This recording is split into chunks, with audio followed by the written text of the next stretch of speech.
Og selvfølgelig den første tanke, man har, om man nu redder livet eller ej.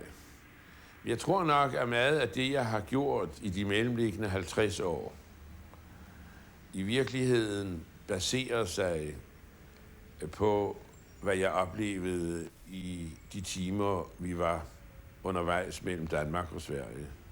Dette, at vi altså skulle snige os afsted, som om vi var forbrydere.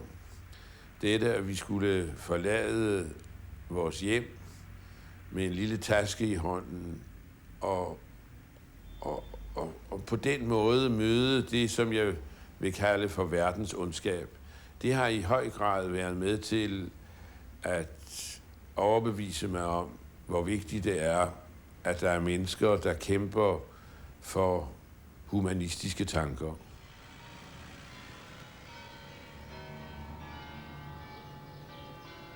Hollande, pays de Baruch Spinoza, de Menachem Ben Israël et de Rembrandt. Plus de 80% de la population juive a été déportée. C'est la plus grande proportion d'Europe occidentale. Henriette Kroon, quel âge avez-vous? 88.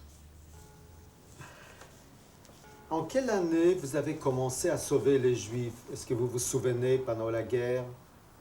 Ik denk ongeveer 42. Ongeveer, weet ik niet precies. Pourquoi avez-vous commencé à sauver les Juifs?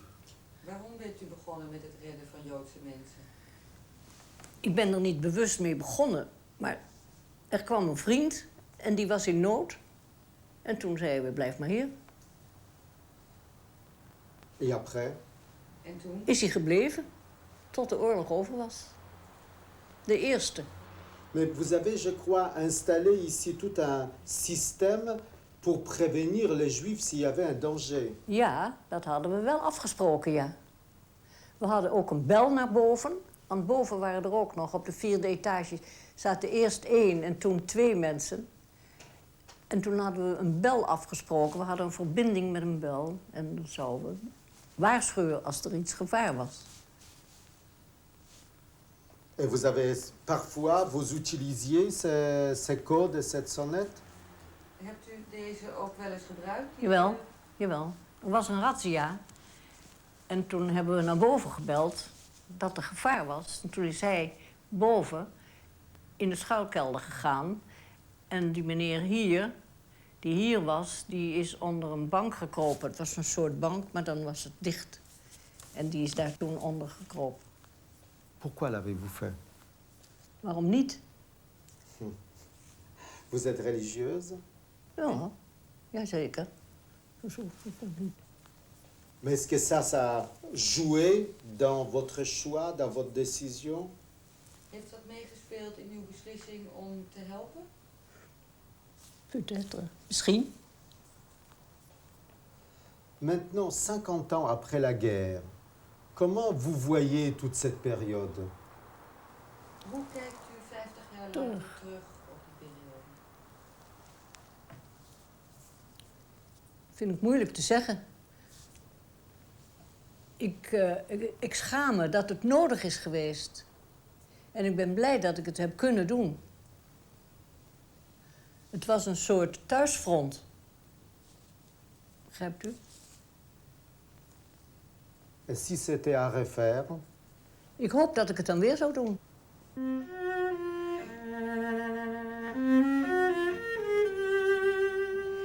Je continue à croire que les hommes sont fondamentalement bons et généreux. Anne Frank. J'ai été contactée par une directrice d'école qui, sachant que personnellement et avant de faire partie du réseau, je cachais toute seule des enfants dans ma famille, m'ont demandé si je voulais rentrer dans le réseau et abandonner l'enseignement, puisqu'à ce moment-là, j'étais dans l'enseignement, ce que j'ai fait. André Guelen, combien d'enfants avez-vous sauvés? Le réseau du CDJ a caché plus ou moins 3000 enfants. 3000? 3000 enfants. Dans toute la Belgique, il y en a eu 5000. Mais il y a eu d'autres réseaux que le nôtre, et puis des individus aussi. Mais notre réseau en a caché plus ou moins 3000. Et pourquoi l'avez-vous fait? Qu'aurais-je dit à mes enfants aujourd'hui si je n'avais rien fait? Vous avez pensé à cela au moment même? Quel âge aviez-vous? 20 ans. Vous êtes d'une famille catholique? Non, je suis d'une famille libre penseur.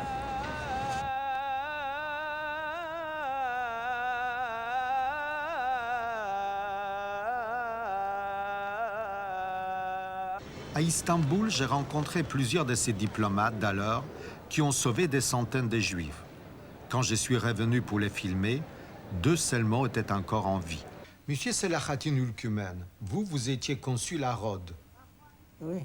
Quand avez-vous commencé à aider les Juifs? Vaktaki Türk vatandaşı olan Museviler de toplanmaya, tevkif edilmeye başlandı. O zaman ben Türkiye konsolosu olarak kendi vazifem saydım. Çünkü Türk kanunlarına göre dini ayrı olmak bir sebep değildi Türk himayesini esirgemek için. Onların Türk vatandaşı olmaları kâfiydi benim müdahalem için. Vous avez réussi à faire libérer d'un camp d'internement 49 Juifs sur le point d'être envoyés à Auschwitz. Pourquoi l'avez-vous fait? Parce que j'ai senti c'est un devoir de conscience. Ma conscience m'a rappelé ça. Vous êtes musulman. Je suis musulman, mais je suis avant tout une personne qui songe à l'humanisme, à l'humanité.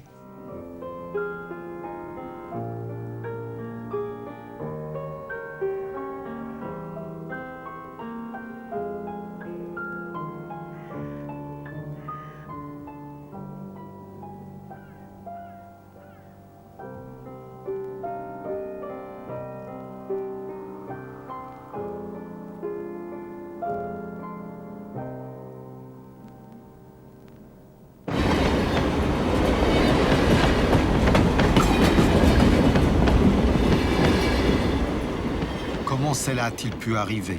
Comment des hommes comme vous et moi ont-ils pu laisser faire? Il y avait la haine d'un côté, je dis bien la haine. Et la haine de ceux que depuis mon enfance on appelait les antisémites.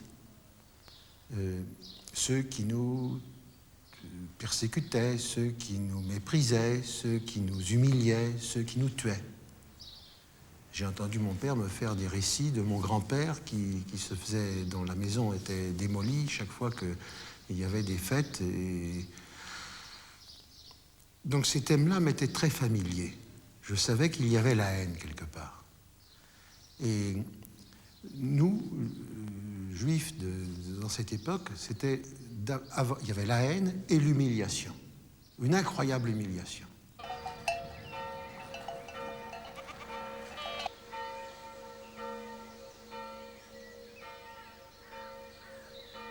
Moi, j'y suis arrivée là-bas en 1942, après la rafle du 16 juillet 42. Donc, nous, on était à Paris jusque-là, et on a passé la ligne de démarcation après. Donc, nous, on y était vers le mois d'août 1942. Mais il y avait déjà des gens qui étaient là-bas. Et ces gens-là, c'était des gens d'un village de Pologne, de Sterdin, des landsman, des landsleid de mes parents. C'est-à-dire des gens originaires du même village. Vous êtes retrouvé combien là-bas?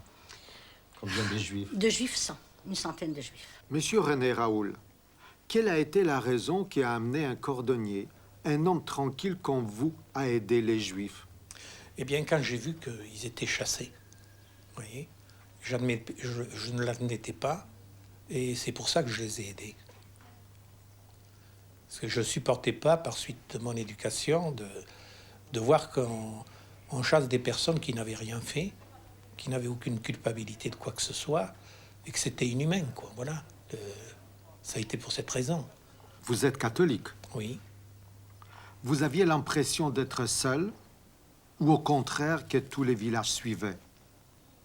Vous savez, on parlait très peu à ce moment-là de ces choses-là, parce que c'est vrai, c'est une époque, il faut l'avoir vécue. On avait confiance à tout le monde, mais enfin... Et en personne? c'est ça. Hein. Alors le mieux, c'était de ne pas parler, de faire ce qu'on voulait faire, hein, de courir le risque, évidemment. Hein.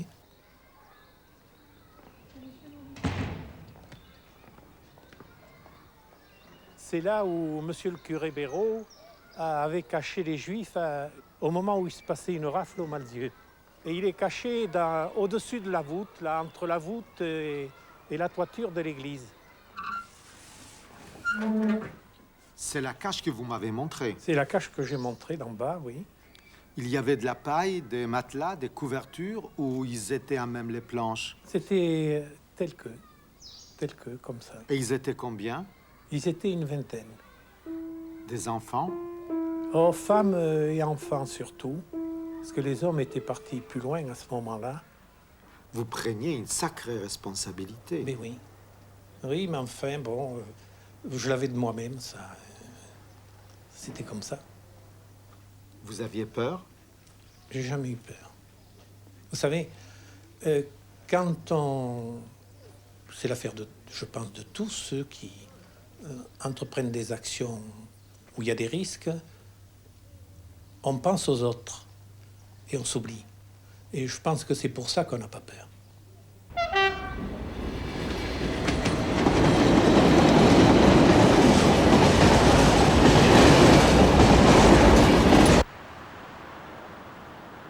Combien de Juifs a-t-on sauvé à Lyon? Je suppose, mes chiffres ont toujours été à peu près retenus, je suppose qu'ils voulaient arrêter 4000 étrangers. Et en réalité, il y en a près de 3000. Près de 3000 ou 2800 qui ont échappé justement grâce à ces avertissements que nous avons diffusés. Et les arrestations de Juifs étrangers devaient se faire la nuit. Alors là, nous étions prévenus d'une dizaine de jours avant. Les associations humanitaires, c'est-à-dire une association qui s'appelait l'Amitié chrétienne, qui groupait des catholiques et des protestants, et également des juifs qui étaient discrets, mais enfin ils faisaient partie de cette association, et puis la CIMAD aussi, et puis des associations juives comme l'OSE. Alors avec ces associations, nous avons fait le maximum pour prévenir les juifs étrangers. J'étais en rapport avec le jeune rabbin qui... hélas, ne reviendra pas de déportation, le rabbin Schoenberg, qui était un ami. Nous avons prévenu le maximum de personnes. Nous avons prévenu ou nous avons fait prévenir. Mais c'était très difficile parce que les gens n'y croyaient pas. Beaucoup de ces juifs étrangers disaient non, mais non, on racontait, non, c'est pas vrai. Il n'y a pas d'Allemands ici. Les Allemands ne veulent pas nous arrêter puisqu'il n'y a pas d'Allemands. On leur a dit, mais vous savez, ce sera peut-être bien des Français qui viendront vous arrêter. Et ça a été la honte pour nous. Hein, c'était la honte de voir que c'était uniquement la police française qui aurait dû être aidée par l'armée aussi. Mais l'armée, le gouverneur militaire a refusé de donner l'armée. On en parle peu de ce gouverneur militaire, mais c'est un homme. Qui c'était? Il s'appelait Robert de Saint-Vincent. Vous étiez en relation avec des gens dans les mairies? On avait des complices, entre guillemets, dans les mairies qui nous donnaient des cartes d'alimentation. Tout le système était au point. Ma première action a consisté à faire une carte à une dame Aron qui s'est présentée à moi alors que je n'étais pas chef de service. J'ai fait cette première carte, je l'ai là aujourd'hui parce qu'elle me l'a renvoyée avant de mourir. Et après quoi, je ne voulais pas aller chaque fois. Cette dame a dû en parler à d'autres familles juives qui étaient dans la région. Je n'ai pas pu aller demander chaque fois au chef de cabinet de renouveler cela. J'ai pris sur moi de voler des cartes, les imprimés qui étaient en réserve, avec quelques connivences, et puis de faire moi-même les cartes à ces personnes, parce qu'en dissimulant le nom juif, je pouvais les faire passer pour des réfugiés des grandes villes, et non des juifs en réalité. L'appartenance juive n'était pas mentionnée, et je pouvais leur faire obtenir des indemnités de réfugiés, les indemnités auxquelles avaient droit les réfugiés, ce qui les mettait un peu à l'abri du besoin. Vous-même, vous est-il arrivé de faire passer des gens en Suisse? Oui, mais alors moi j'ai conduit surtout des hommes près de Collonges-sous-Salève, parce que là c'était quand même plus périlleux. Hein. Il y avait deux lignes de fil de fer barbelé à franchir. Il y avait un premier, c'était des rouleaux, des rouleaux de barbelés. Puis après les Suisses avaient mis des barbelés alors bien organisés